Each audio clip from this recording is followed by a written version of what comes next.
So far, we have covered garage rock guitar as well as garage rock drums. Now may we embark on our journey to learn and record some garage rock vocals.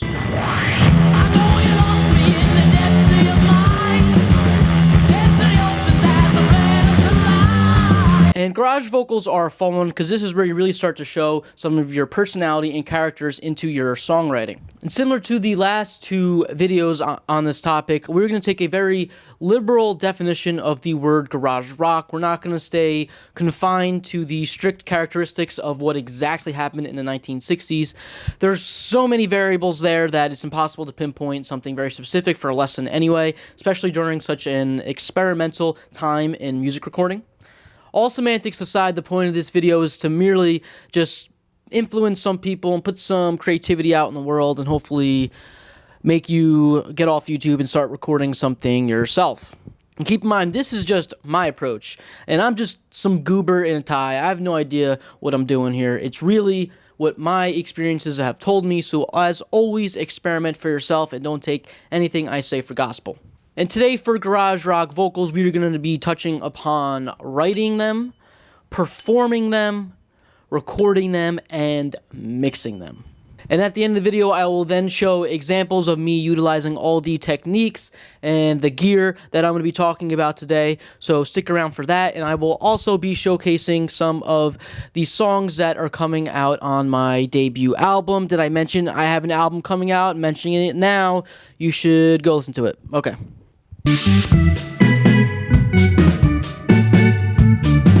Okay, moving on. Let's start by talking about writing garage rock vocals. And we're really not going to dwell too much on this topic because it is a very subjective one. If you want to stay true to like the 1960s approach to song writing lyrics in a song, you know, it's going to be generally two separate groups. You're going to have like your really adolescent love and breakup songs that are really simple in structure and really just about love and kissing and stuff like that. And then the other group is more of like the counterculture, you know, psychedelic kind of abstract type of lyrics where, you know, there's a lot of reading between the lines. And usually this second, more psychedelic group is accompanied with a lot of fuzz guitar and a lot of crazy vocal effects and stuff like that, and a lot of experimentation. In that first category of writing, you know, adolescent love and breakup songs, usually those bands were trying to emulate some of their favorite artists from the late 1950s. So it's a much more straightforward rock approach, not a lot of experimentation and not a lot of psychedelic effects. And don't be afraid to add some humor into your songwriting as well. That's something you see a lot in the 1960s, especially for garage bands.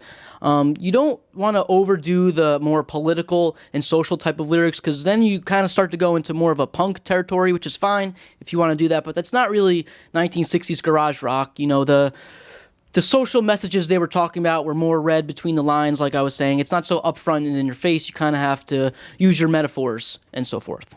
And I must reiterate, you know, writing lyrics is so subjective and there should be no constraints whatsoever, so, you know, do whatever the hell you want. Let's just move on to performing said lyrics.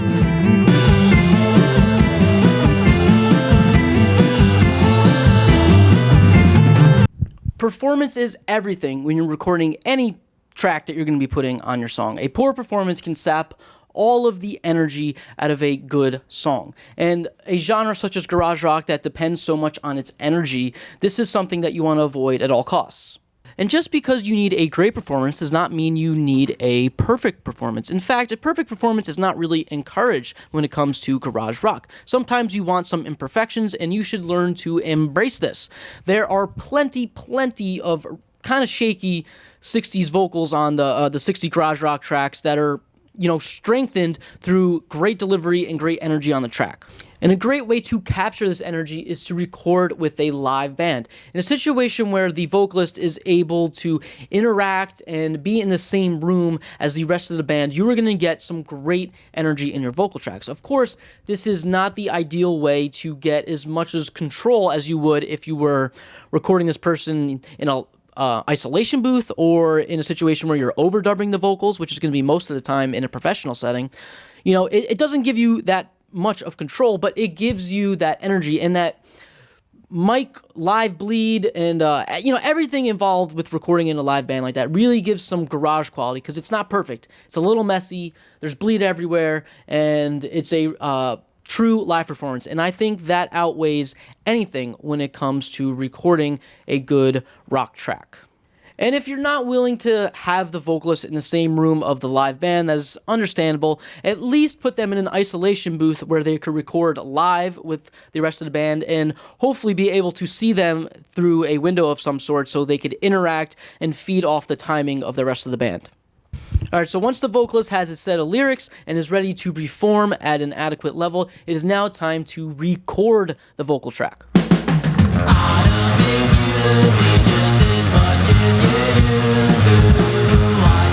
And the recording part is my personal favorite part of this stage. I think this is where a lot of creativity can come about and a lot of spur-of-the-moment decisions can come from. There are approximately 9,687 different ways to record vocals. So it's impossible to capture all of them in this video, but I'm just going to give you some starting examples so you could work your way from there and hopefully come up with something creative of your own. And today we're really going to talk about three different things: different microphones, different means of pre-amplification, and the third being post-amplification, and I'll explain what that means further on. So let's start with the most basic vanilla vocal recording situation. You're going to have your SM57 about 6 inches in front of your vocalist, and you're going to be probably just plugging this into your console or interface of some sort. And I have done this 1,000 times on recordings for vocals, and these work great. This is an industry standard for a reason. So, everyone knows the SM57. It is a great mic. I think the combination of the proximity effect and a boost in like the upper mid frequencies give this a really aggressive sound that is perfect for rock vocals. And, this is, once again, kind of your vanilla setup. Everyone knows this setup, SM57, industry standard for rock vocals. But let us switch it up a bit. Let's put ourselves in the shoes of a young kid in a garage rock band. What type of microphone are we going to be using, and what type of recording situation are we going to be finding ourselves in? And these circumstances you may find yourself are going to vary, once again, for a multitude of reasons. There's no point in getting bogged down in specific details. You could have been in a really run-down recording studio with really budget equipment and terrible mics, but you might have also been in a really nice studio with some high-end condenser microphones and nice tape machines, and there's so many variables here. Were you recording on the tape? Did you have 1 track? Did you have 2 track, 4 tracks if you were lucky enough? Maybe you were recording directly onto an acetate disc and you just had the 1 track and you had to mix on during the live recording session. There's so many variables here. Let's not get bogged down on the details. It's going to vary greatly depending on the circumstance. Regardless, in all of these cases, we are going to want to connect our vocal microphone to our recording medium in some way.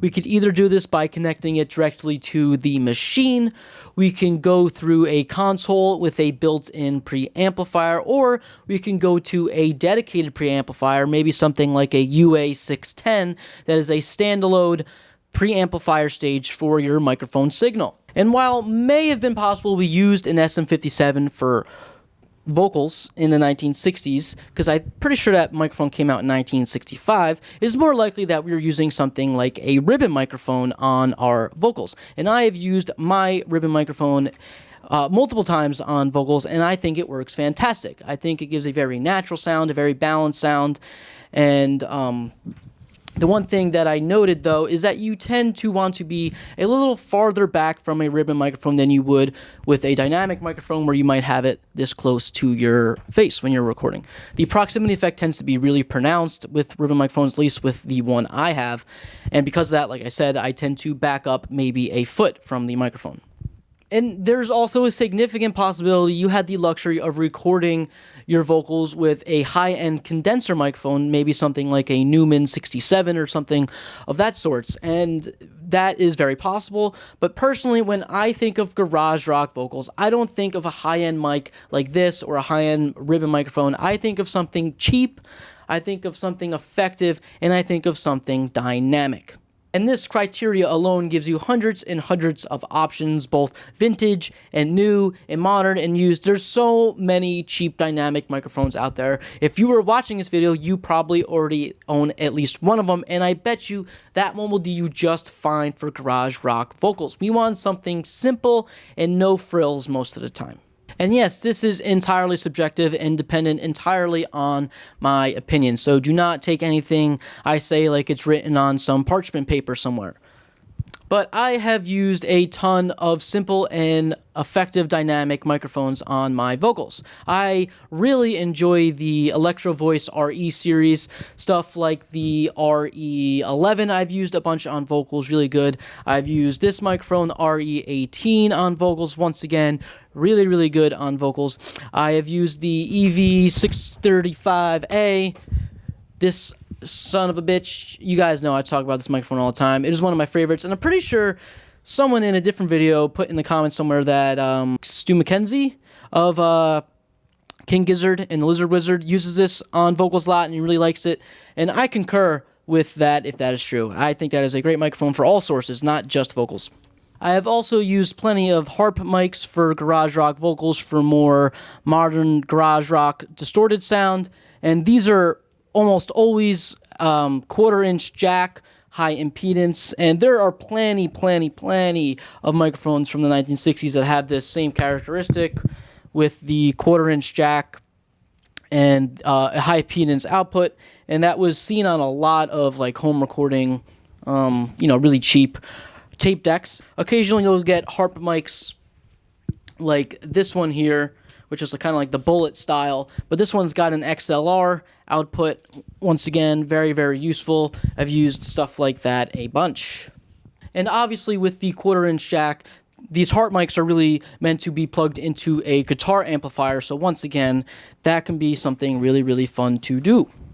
Also, public address microphones and CB radio type of microphones like this Shure 44B are really, really fun. This one in particular is one of my favorite mics. It's got like a really, really limited frequency range. It distorts, like, excuse me, I'm burping like a disgusting animal, but it distorts extremely easy. It's a complete mess. I've used this on so many songs. I love this microphone and microphones like this. You can also use something like this telephone mic for a fun novelty effect microphone, and those are really easy to make. You could find videos on YouTube on how to make those, I am sure. But you never kind of want to overdo these novelty mics, these harp microphones where like it's really distorted and it's really kind of jarring. Sometimes that is what you want. You'll see that in a lot of modern garage rock bands. But if you're going for a 1960s garage rock sound, that's not the route you want to go. Okay, that's enough about microphones. Let's move on to the preamps.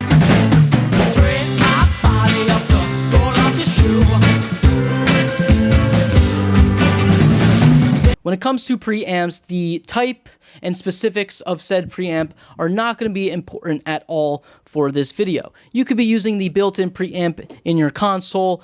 You could be using a transistor-based preamp, a tube-based preamp. It does not matter. What is important, though, is how you utilize this preamp. And when I mean by utilize, I mean your gain staging. This is going to be really important for a garage rock track.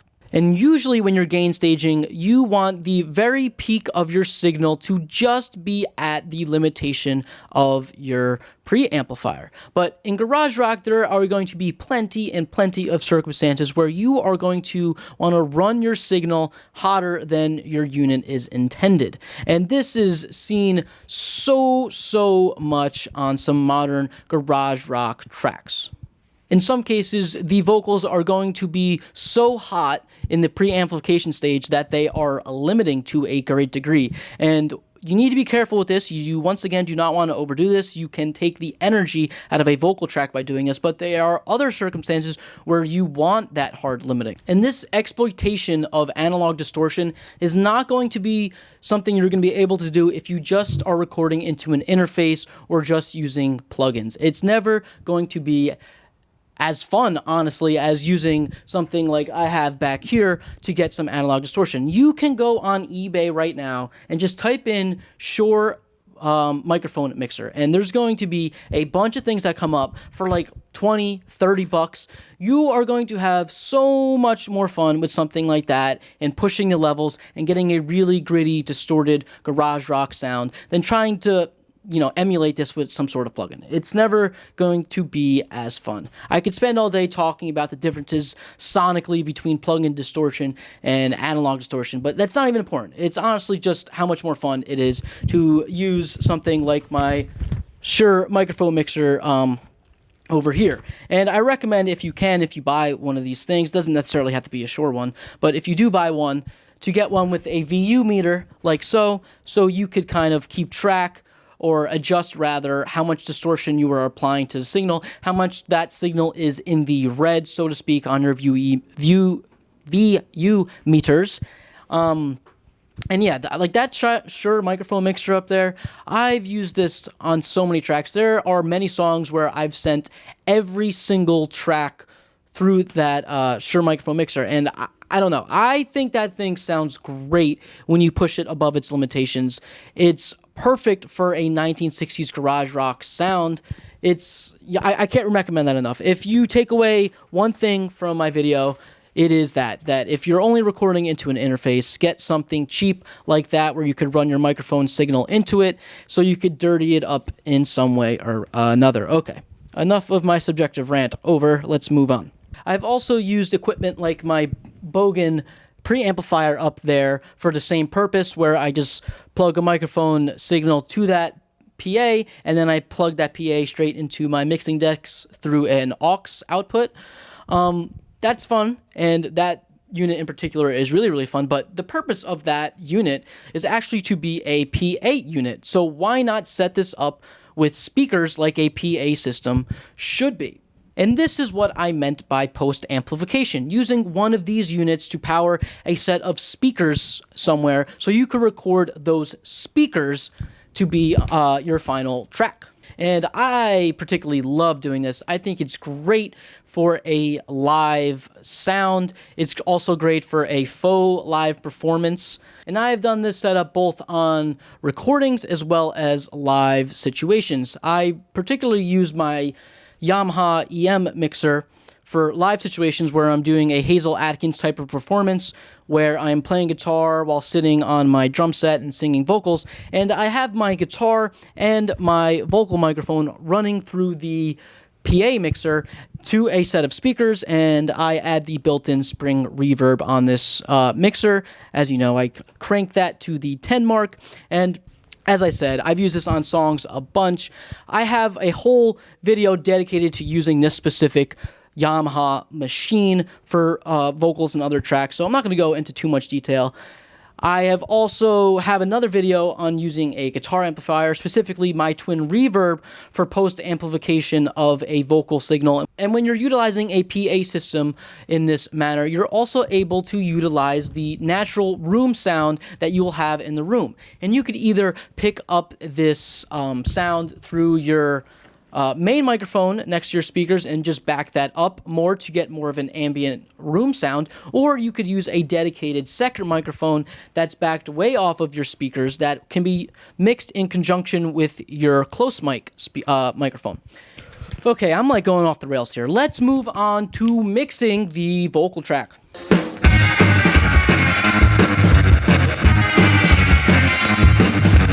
Alright, so we finally recorded the garage rock vocal tracks. Now it is time to mix said vocals. And if we are staying true to the 1960s, there is a solid chance we are not going to be able to do mixing to our vocal track in any degree. We were probably recording onto a mono track on something like an Ampex 350, where the whole band is going to be mixed pre-recording onto the tape. So all of the compression, all of the EQing, all of the gain staging for our vocal track that is going into our vocal microphone is going to have to be done before the recording ever actually takes place.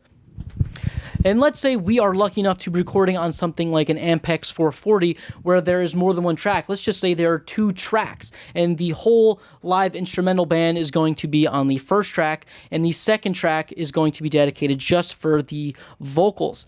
This is going to give you a lot more control on the vocal track. You're going to be able to apply compression, EQ, change the volume in relation to the rest of the band in post. This is going to be a huge game changer. Additionally, with having more than one track means the vocals can be recorded as an overdub, and this gives you even more control, as you could take multiple takes to get something that you think is the perfect end result. And I'm not just mentioning this just for historical sake. I'm mentioning this because just because you may have the ability in the modern recording studio in a modern DAW to have the ability to record 1,000 bajillion times without wearing out your tape or your tape heads, doesn't mean you necessarily should. Sometimes you want that spur of the moment recording that has a lot of characterization. I try to get all of my tracks recorded in as few takes as possible. I find my first couple takes tend to be the most organic, the more spur of the moment, the more improvisation, whereas if I'm doing a track over and over and over and over, it becomes so formulaic and kind of like computerized at that point, where it kind of sucks a lot of the live attitude out of it, and that's something that I personally do not prefer. So that may be something you want to keep in mind. Maybe you want to be tracking with compression and your EQ, and you want to stick to what you got just to challenge yourself and just to give you something different, something you haven't done before, and just kind of good exercise as a recording engineer. And personally, I always track with compression now, depending on the singer and the song in question. The ratio might range from somewhere to 4:1 to maybe 10:1. And for the attack time and release time, really the specifics here are not that important. Generally, I do a slower attack and a faster release.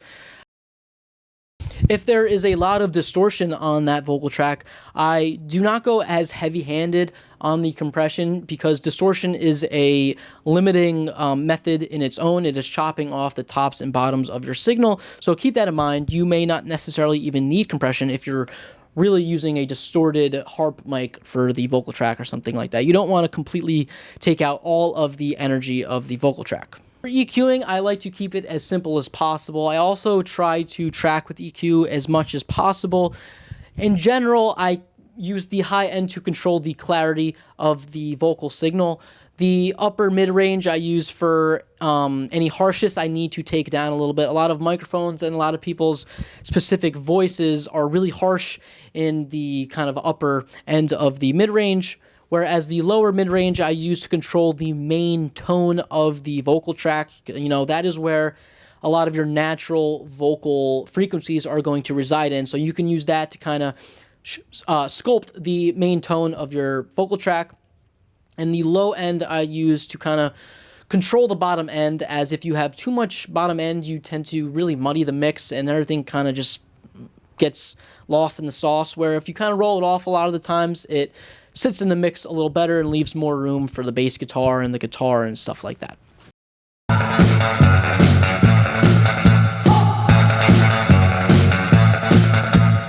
Okay, let's talk about effects on our vocals. And when it comes to mixing, this is going to be the most fun part. When you start adding some effects to your vocals, that is going to take your song from being boring and bland to something really spectacular.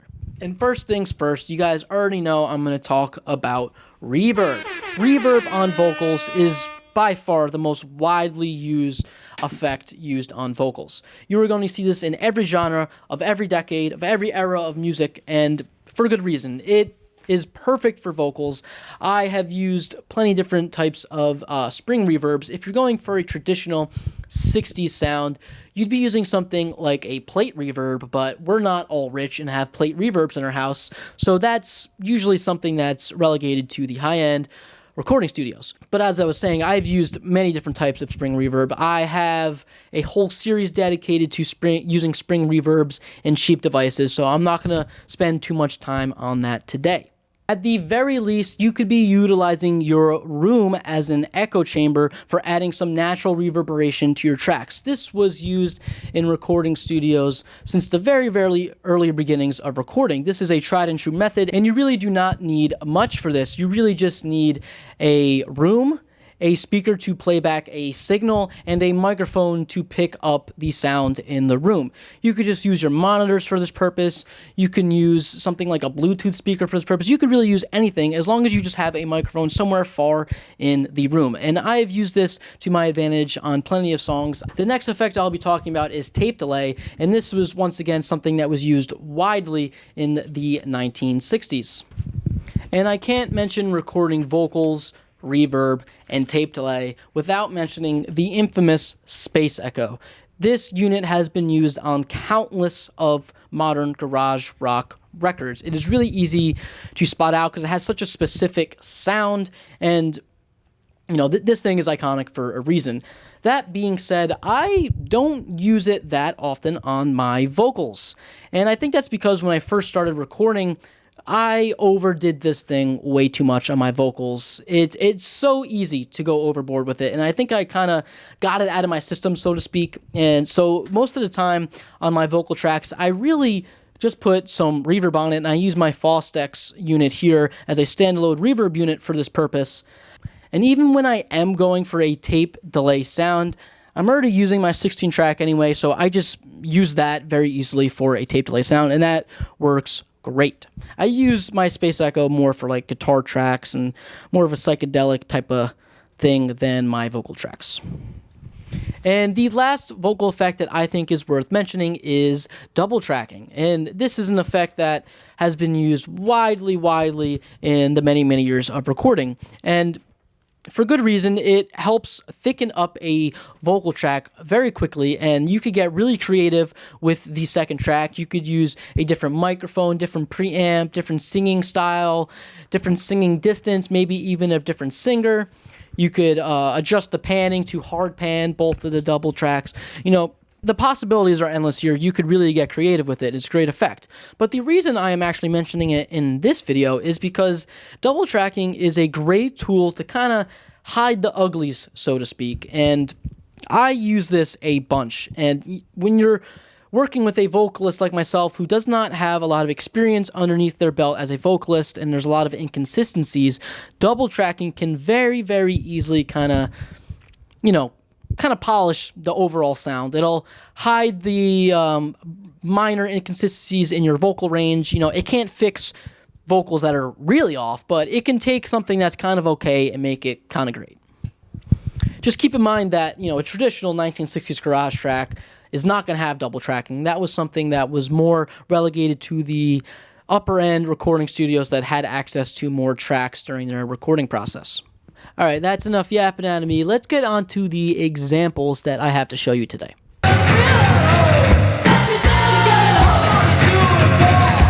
All right, the first example is a demo I have called Handyman, and I am using my Shure 404B into my Valve Junior, which is then being picked up by my SM57. I also have the whole setup within my bathroom to use the extra reverberation in my bathroom for more effect. And then from there, in post, I am adding some analog delay slapback. And I am pushing my levels really hard, and the sound coming out of my guitar amp is really distorted. So let's have a listen.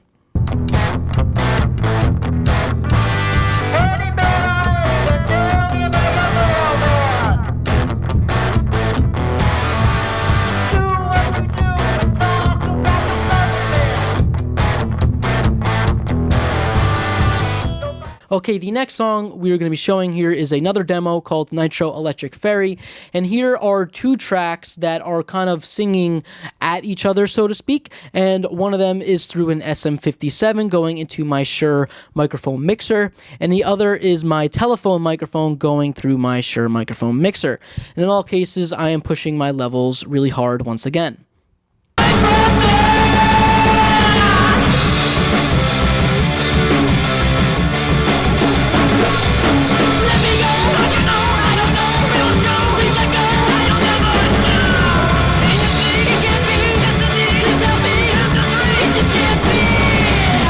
The next song is called It's Here, and here I am double tracking one track with a Shure 404B, and this is being sent through my Space Echo, and the other track is just an SM57, and I am sending that signal through my guitar amp for some reverb sound.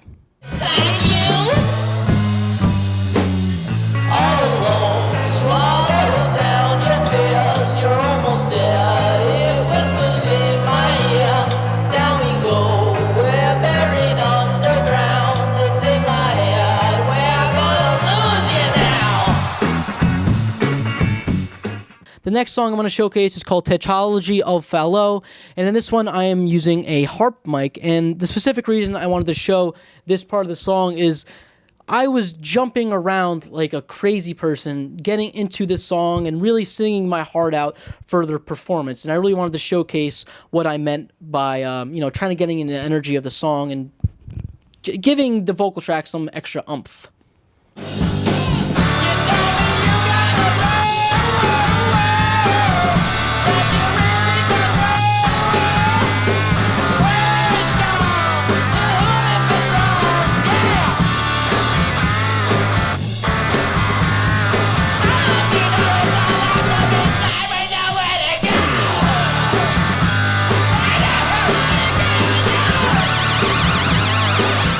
The next example is from my song Maybe One Day, and this is a ribbon microphone that is being sent through my Shure microphone mixer, and then I am sending that signal in post through a guitar amplifier with a lot of spring reverb on it.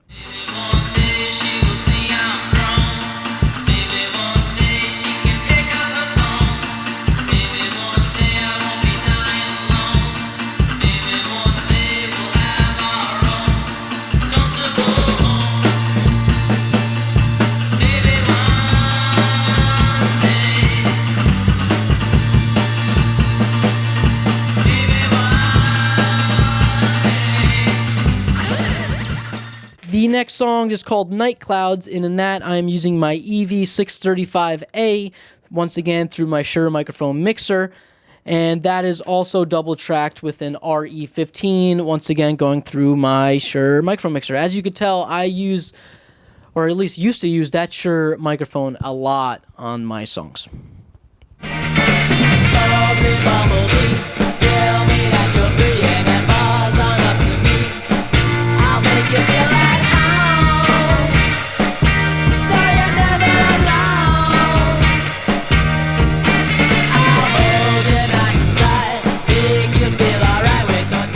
And the next 5 or so examples I will be showing are all songs off of my new album, Distorted Proportions. And I don't know if I mentioned it, but I have a new album called Distorted Proportions, and it is coming out. And you should go listen to it, and it's called Distorted Proportions, and it's coming out, and you should go listen to it. And moving on, our first example is from 2 songs, actually. First one being Pretty Girl, the second one being Serial Skinner. And in both of these cases, I was using a ribbon microphone on my vocals, and I was going for a different approach than I usually do. I was going for not a lot of distortion. I was going for a natural, warm sound. I was using my tube preamplifier here to kind of bring out the warmth and, going for a more late 1950s, early 1960s traditional rock sound more than the distorted garage rock sound. Pretty girl, take my hand. Pretty girl, I'll be your man. I slit your throat just to hear the sound come out of your mouth, and you choke on your blood and drown.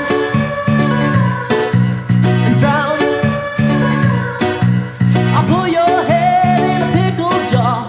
I'll keep it on the shelf so you'll never have to go too far to see me go too far, to see me go too far.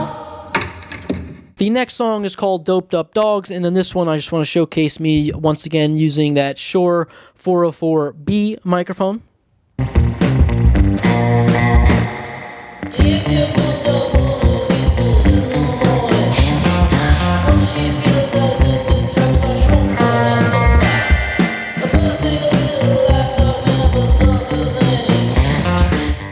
The next song is Tell Me What You Really Want, and here I get really creative. I use an SM57.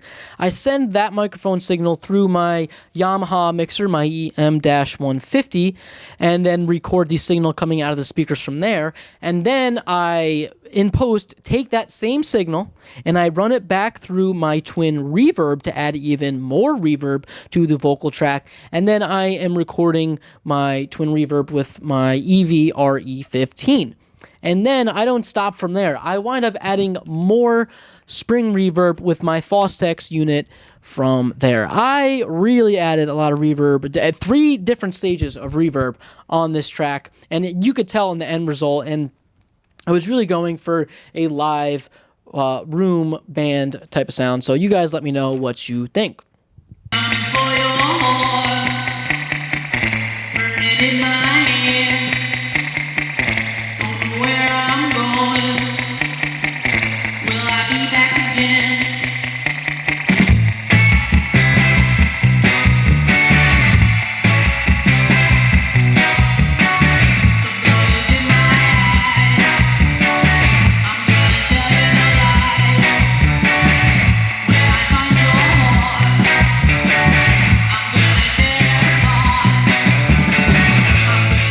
And the last example is a song called Squash Me Like a Bug.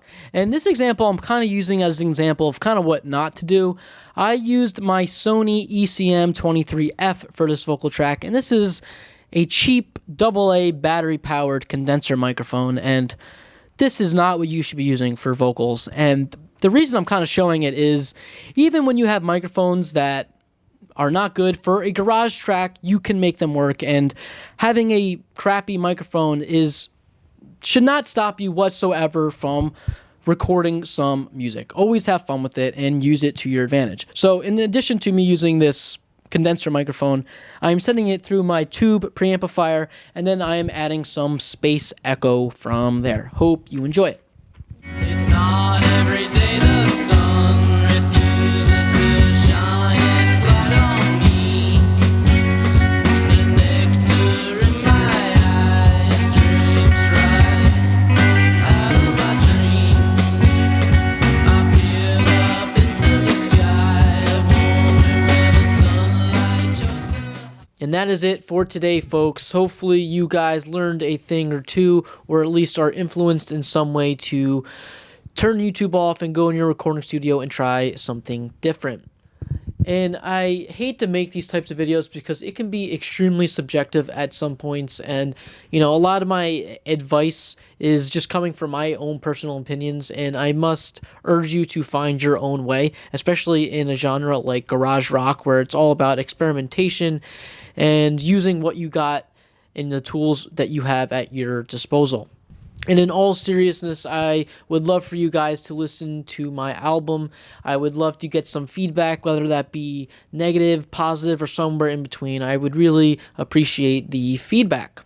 The next video in this series is going to be centered around garage rock bass and garage rock keyboards.